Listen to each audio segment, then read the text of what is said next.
नेपालको वडा अध्यक्ष छोरा जीवी राई।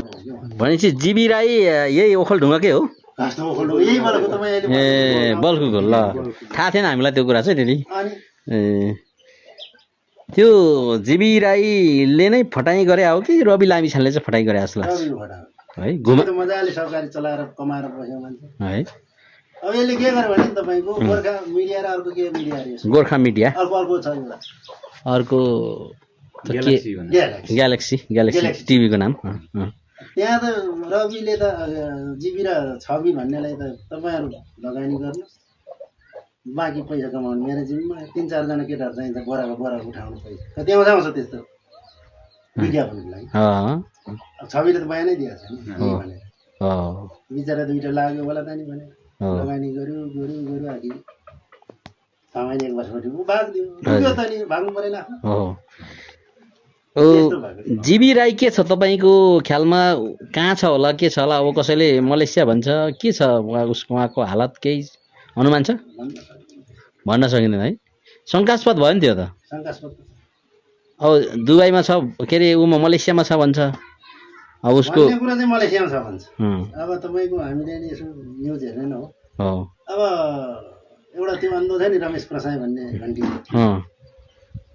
गृहमन्त्री काम झेरप गर्ने, गृहमन्त्रीले पक्रेर ल्याउने हो। किन यत्रो समय ल्याएन भन्छ कि रवि पनि त भयो नि गृहमन्त्री नभएर चलायो त खोइ ल्याए त। कसैले जीवी राईलाई लुकाइएको छ या अथवा कसैको संरक्षणमा छ कि अथवा तिनी पनि धरापमा परेको छ कि जस्तो लाग्छ हजुर तपाईँहरूलाई? हुन नि सक्छ धरापमा परेको। उहाँ जीवी राईको यहाँ आफन्तहरू कोही हुनुहुन्छ यो ठाउँमा? बलको 1 नम्बर सता सुनको गाउँले 1 नम्बर पूर्वमा खसिजु छ र वडा खसिजु हुनुहुन्छ त पूर्व किन छ नि। त्यही त यो त जीवी राई भन्ने उहाँको फुल नाम चाहिँ गीतेन्द्र बाबु राई हो के? गीतेन्द्र सर्टकटमा जीवी राई भनेको छ। त्यस एउटा राम्रो कुरा यहाँले जानकारी गराउनु भयो। अब जीवी राई धेरै मान्छेको, धेरै नेपालीको चासोको विषय पनि हो। कहाँको होला, कस्तो होला, त्यस्तो मान्छे चण्डाल भनेर अब उसलाई खासमा त उसलाई दोष जति थुपारिएको छ।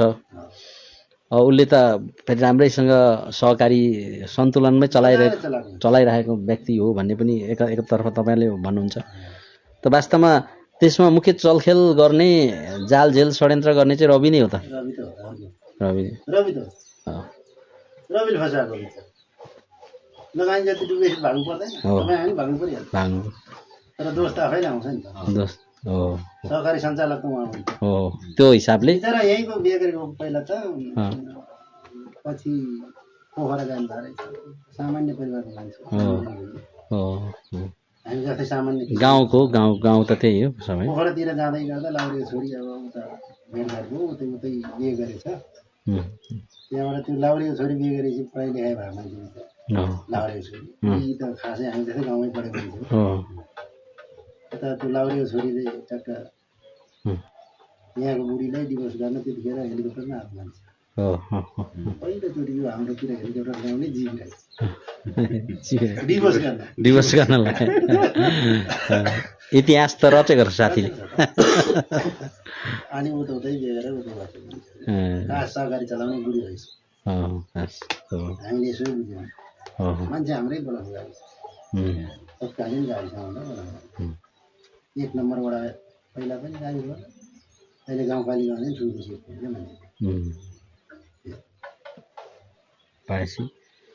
आज ऐतिहासिक ठाउँमा आइपुगेछ। सत्य कुरा हो। एउटा सुझाव केही छ हर्का साम्पाङलाई तपाईँको तर्फबाट? मेरो हर्का साम्पाङ प्रति सुझाव छैन। हर्का साम्पाङ जस्तो विद्वान मान्छेले सुझाव दिने हाम्रो हैसियत छैन। त्यही पनि एउटा अलिकति विश गर्नु पर्दाखेरि हर्का साम्पाङ सम्झाउनु पर्छ।